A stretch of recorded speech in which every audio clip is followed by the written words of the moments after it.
తమిళ భాష మీద ఒక మాట మాట్లాడితే మొత్తం దేశం అందువల్ల తమిళనాడు అంతా ఒకటి ఏకమైంది. కమల్ హాసన్ దగ్గర నుంచి స్టాలిన్ దగ్గర నుంచి ఇంతమంది ఒకేసారి ఏకగళం అయింది.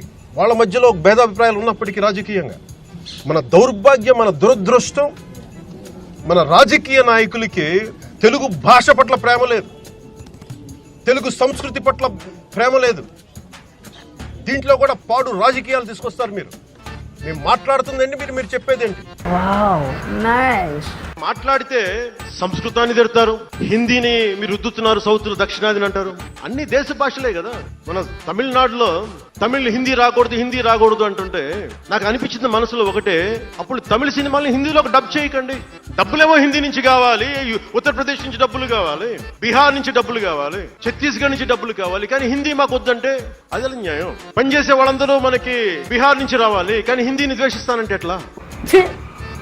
ఎందుకులే నీకు బతుకు, ఎందుకులే నువ్వు బతుకుతావు.